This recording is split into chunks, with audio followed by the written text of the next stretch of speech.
students. Today we'll start with the reproduction in human beings. Okay. Now in this topic we'll be studying about the normally एक small children से एक adult बनते time का जो process है, adolescence का जो प्रोसेस है जिसे हम puberty भी कहते हैं, that also we are going to see, and we'll see the what kind of changes are happening in our body at the same time. Okay, and we will see the reproductive parts of male and female body. Clear? So you can see over here the class 8 में ये सब already पहले भी explain कर चुके हैं, ये सब चीज़ें आपको याद ही होगा. We human beings have only sexual mode of reproduction. Okay, we notice that take place in a body earlier. We notice that our height has increased continuously from early age till now.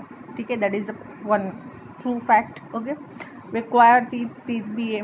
We even lose the old so-called milk teeth. ठीक है, हमारे छोटे पे जो दांत निकल जाते हैं उसे हम मिल्क टीथ कहते हैं, और उसके बाद वो एक परमानेंट टीथ के साथ रिप्लेस हो जाते हैं. ओके, नाउ फिर बाकी सभी बॉडी के सभी सारे ऑर्गन्स भी बड़े होने लगते हैं, ग्रो करते हैं. Means organs body becomes larger. Okay, जो अर्ली टीनेज ईयर्स होता है, जैसे कि आप 13-14 में जाते हो, ठीक है, तो आपकी बॉडी में आपको सर्टन चेंजेस दिखाई देते हैं. जैसे कि एक बच्चे में जो चेंज रहता है उसके अलावा आपकी बॉडी में दूसरा एक चेंज आता है.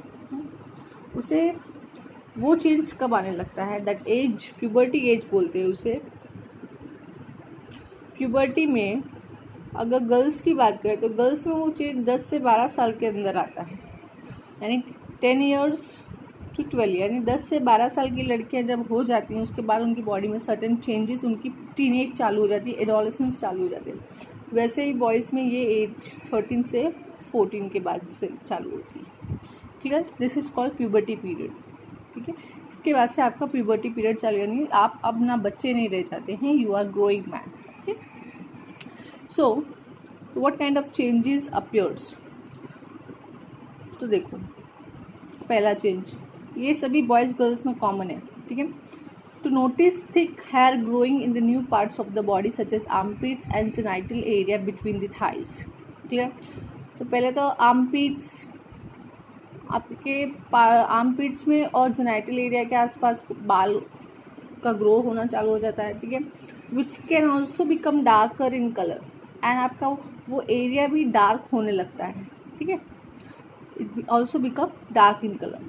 दूसरा, आपके हाथ पैरों पे थिन हेयर, हाथ पैरों पे भी बाले पतले पतले बाल से आने लगता है. दैट इज हाथ पैरों के ऊपर. बॉयज़ में पूरी बॉडी पे ही बाल ग्रो होना शुरू हो जाते हैं. ठीक है, स्किन बिकम्स फ्रिक्वेंटली ऑयली. ठीक है, ऑयली स्किन हो जाती है, ऑयली स्किन हो जाएगी. फिर आप लोग को 13-14 के बाद पिंपल्स के प्रॉब्लम चालू हो जाते हैं. ठीक है, तो वो पिंपल्स का प्रॉब्लम भी टीनेज की एक प्रॉब्लम, एक कैरेक्टर जैसा है, डिपेंड्स. दूसरा, now everybody is aware about the body changes. ठीक है, फिर और चेंजेस देखो. नाउ स्पेशली गर्ल्स और बॉयज़ में अलग अलग तरह के चेंजेस आते हैं. सेम चेंजेस, जो सेम चेंज है वो ये रहे. अब यहाँ पर दूसरे चेंज. अब गर्ल्स में आप स्पेशल चेंजेस आप देखते हैं, that is all called secondary sexual characters. Okay, if you will see the changes in the girls, first the breasts start developing. Okay, the size of the breast start increasing, the nipples get dark. Okay, the girls begins to menstruate at the time. फिर यही एक time होता है puberty time, जहाँ पर girls का menstruation period start हो जाता है. Okay, after the whole process of menstruation, the pre-menstruation also start. Once the menstruation start, the girls is capable to conceive. Okay, फिर थिक हेयर. और बॉयज़ में क्या होता है? Now if you see boys, तो बॉयज़ के चेहरे पर बाल आने लगते हैं, दाढ़ी मूंछ आने लगेगी. ठीक है, beard moustache you will have start to growing. Further the penis occasionally begins to enlarge and erect. ठीक है, the size of penis also enlarges and it get erect इधर इन योर डे ड्रीम्स और at night. Okay, sensations होने की वजह से erections होने लगते हैं. क्लियर? नाउ इसके बाद इस पैराग्राफ में दूसरा और भी है, वो ये आपका एक है कि दाढ़ी मूंछ आना. दूसरा, आपकी आवाज़ों का पैटर्न भी चेंज हो जाता है. ठीक है। वॉइस ऑल्सो चेंजेस, तो गर्ल्स में वॉइस कैसी हो जाती है, शाई यानी पतली शर्मीली टाइप की वॉइस, और बॉयज़ में वही वॉइस कैसी होती है, हार्ड हो जाती है, भारी हो जाती है, man kind of voice you have. Clear. और सारे रिप्रोडक्टिव के ऑर्गन्स अच्छे से ग्रो करने लगते हैं। Different patterns of hair growth, size, shape of breast and penis, all this changes are aspect of the sexual maturation of the body. ये सब चेंजेस आपकी बॉडी के स्टेट करते हैं, now you are sexually mature. Okay, now then ये कौन सी as पे होता है, देन वो मैंने बता दिया आपको, प्यूबर्टी एज, दैट इज, इसको एडोलेसेंस पीरियड भी कहते हैं, एडोलेसेंस, ठीक है, एडोलेसेंस पीरियड भी कहते हैं, ये एज होती है प्यूबर्टी एज, ठीक है, और ये स्टेज पे ये सारे चेंजेस चालू होते हैं, ठीक है। Now we will see what happen, changes हो जाएगा तो रिप्रोडक्टिव प्रोसेस स्टार्ट हो जाना चाहिए, मतलब ये स्टार्टिंग टाइम आ गया है, ठीक है। We must remember the sexual mode of reproduction means the germ cells of two individuals have to join together, ठीक है।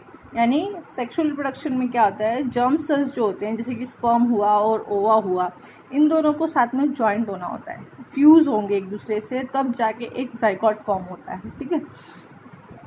It should be happen by external release of germ cells. ये कब possible है कि दो अलग अलग बॉडी के अंदर से ये जर्म सेल्स रिलीज होने चाहिए बाहर की तरफ, ठीक है।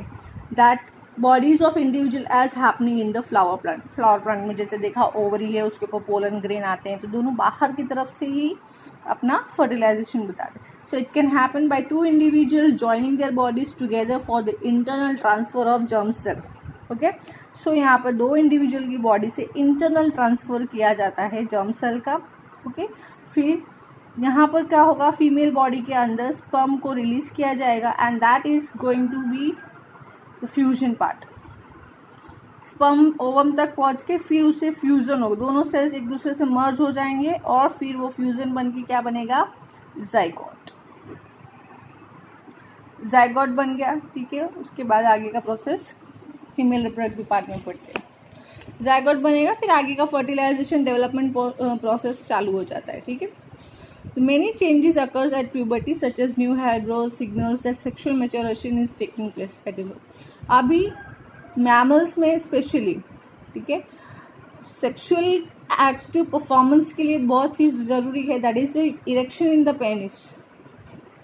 Okay, clear, this is what very important, and for boys this is for boys, and what for the female part, at the female part में क्या, breast will need to mature, ये इतना मैच्योर होना ब्रेस्ट को होना चाहिए ताकि वो एक बेबी को फीड कर सके, ठीक है। And now we will see the systems of it. Okay, I think this much part is this all we have studied, it was about the secondary sexual characters. Okay, chapter 7 में हमने hormones पढ़े थे, ovary और testis से जो hormones निकलते हैं that is testosterone, progesterone and oestrogen, ठीक है।